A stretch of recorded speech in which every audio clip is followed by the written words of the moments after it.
Selamat pagi saudara-saudara yang terkasih dalam Tuhan Yesus Kristus. Kita berjumpa kembali dalam sapaan dan renungan pagi GKI Salatiga. Hari ini, Rabu 2 Februari 2022, bersama saya Nadia Sita. Sebelum membaca dan merenungkan firman Tuhan, marilah kita bersatu di dalam doa. Tuhan Yesus Kristus, pada pagi hari ini kami menyatukan hati kami untuk mengucap syukur kepadamu ya Bapa, atas segala perlindungan yang telah Engkau berikan kepada kami sepanjang malam yang telah kami lalui. Dan kami juga mengucap syukur karena Engkau pada pagi hari ini memberikan kami hidup yang baru untuk kami jalani. Sebentar lagi ya Tuhan, kami akan mendengarkan dan merenungkan sabda-Mu. Kami mohon Engkau mengurapi kami dengan memberikan kami hikmat pengertian, agar kami mengerti maksud dan kehendak-Mu dalam kehidupan yang Engkau karuniakan kepada kami. Di dalam nama Tuhan Yesus Kristus, kami mengucap syukur dan memohon.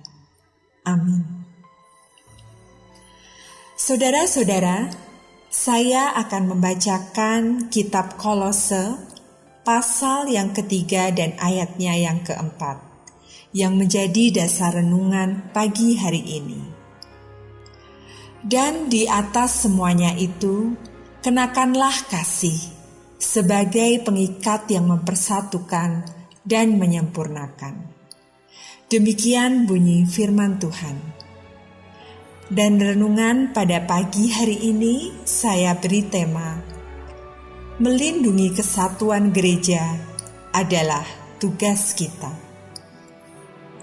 Saudara-saudara yang dikasihi Tuhan, bulan kemarin tanggal 20 Januari 2022, kita selaku persekutuan orang-orang percaya di lingkungan pelayanan GKI Salatiga merayakan hari ulang tahun gereja kita yang ke-79 tahun. Sebuah perjalanan panjang telah kita lewati bersama dalam suka dan duka. Ibarat sebuah kapal yang tentunya tak sepi dari hantaman ombak dan gelombang. Tetapi puji Tuhan, Sang Nahkoda Agung, yaitu Yesus Kristus Kepala Gereja, senantiasa bersama gerejanya, sehingga masih tetap berlayar sampai saat ini. Salah satu tugas kita di dunia ini adalah untuk melindungi kesatuan gereja kita. Kesatuan di dalam gereja begitu penting. Tuhan sangat menginginkan agar kita mengalami kesatuan dan keselarasan satu sama lain. Kita diutus oleh Yesus Kristus untuk melakukan setiap hal yang mungkin untuk menjaga persatuan, melindungi persekutuan, dan mengusahakan keharmonisan dalam keluarga gereja dan di antara semua orang percaya. Persatuan adalah jiwa persekutuan. Tuhan sendiri adalah contoh tertinggi dari cinta, pengorbanan, keterpusatan pada orang lain yang rendah hati, dan harmoni yang sempurna. Sama seperti setiap orang tua, Bapa Surgawi kita senang melihat anak-anaknya rukun satu dengan yang lain. Pada saat-saat terakhir sebelum ditawan, Yesus berdoa dengan sangat berapi-api untuk persatuan kita. Persatuan kitalah yang memenuhi pikirannya selama jam-jam penderitaannya. Ini menunjukkan betapa pentingnya hal ini. Tidak ada sesuatu pun di dunia ini yang lebih berharga bagi Allah daripada gerejanya. Dia membayar harga tertinggi untuk itu. Dan Dia ingin itu dilindungi, terutama dari kerusakan yang disebabkan oleh perpecahan, konflik, dan ketidakharmonisan. Jika saudara adalah bagian dari keluarga Allah, adalah tanggung jawab saudara untuk melindungi kesatuan di mana saudara bersekutu.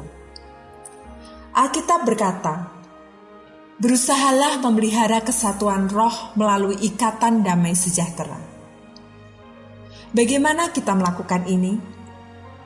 Alkitab memberi kita nasihat praktis. Fokus pada kesamaan kita, bukan perbedaan kita. Paulus memberitahu kita, marilah kita memusatkan perhatian pada hal-hal yang menciptakan keharmonisan dan pada pertumbuhan karakter satu sama lain. Sebagai orang percaya, kita berbagi satu Tuhan, satu tubuh, satu tujuan, satu Bapa, satu Roh, satu harapan, satu iman, satu baptisan, dan satu kasih. Kita berbagi keselamatan yang sama, kehidupan yang sama, dan faktor masa depan yang sama jauh lebih penting daripada perbedaan apapun yang dapat kita sebutkan. Ini adalah masalah, bukan perbedaan pribadi kita yang harus kita fokuskan. Kita harus ingat bahwa Tuhanlah yang memilih untuk memberi kita kepribadian, latar belakang, ras, pilihan yang berbeda, sehingga kita seharusnya menikmati perbedaan-perbedaan ini. Tuhan menghendaki persatuan, bukan keseragaman. Tapi demi persatuan, kita tidak boleh membiarkan perbedaan memisahkan kita. Kita harus tetap fokus pada apa yang paling penting, yaitu belajar untuk saling mengasihi seperti Kristus telah mengasihi kita, dan memenuhi 5 tujuan Allah bagi kita masing-masing dan gerejanya. Konflik biasanya merupakan tanda bahwa fokus telah bergeser ke masalah yang kurang penting. Hal-hal yang Alkitab sebut sebagai masalah yang dapat diperdebatkan. Ketika kita fokus pada kepribadian, preferensi, interpretasi, gaya atau metode, perpecahan selalu terjadi. Tetapi jika kita berkonsentrasi untuk saling mengasihi dan memenuhi tujuan Tuhan, maka keharmonisan akan tercipta. Paulus memohon hal ini. Biarlah ada keselarasan yang nyata sehingga tidak akan ada perpecahan di dalam gereja. Aku mohon kepadamu untuk menjadi satu pikiran, bersatu dalam pikiran dan tujuan. Orang percaya lainnya akan mengecewakan saudara, dan mengecewakan saudara, tetapi itu bukan alasan untuk berhenti bersekutu dengan mereka. Mereka adalah keluarga saudara. Bahkan ketika mereka tidak bertindak seperti itu, dan saudara tidak bisa meninggalkan mereka begitu saja. Sebaliknya Tuhan memberitahu kita, sabarlah satu sama lain, saling memaafkan kesalahan karena kasih-Mu. Karena kita adalah orang-orang berdosa, kita saling menyakiti, kadang-kadang dengan sengaja dan kadang-kadang tidak. Tetapi kita tidak perlu meninggalkan gereja. Rekonsiliasi, bukan melarikan diri, adalah jalan menuju karakter yang lebih kuat dan persekutuan yang lebih dalam. Setiap gereja mempunyai kelemahan dan masalah. Namun, kita harus dengan penuh semangat mencintai gereja, terlepas dari ketidaksempurnaannya. Amin. Mari kita tutup di dalam doa. Bapa yang penuh kasih, kami memohon kasih karunia dan tuntunan-Mu di dalam kami hidup berdampingan satu dengan yang lainnya di dalam gereja, untuk kami tetap bersatu, bertumbuh, hidup rukun bersama, memuliakan nama-Mu. Pimpin, mampukan, dan berikanlah kami kerendahan hati ya Tuhan, untuk melakukan setiap hal yang mungkin untuk menjaga persatuan, melindungi persekutuan, dan mengusahakan keharmonisan dalam keluarga gereja dan di antara semua orang percaya.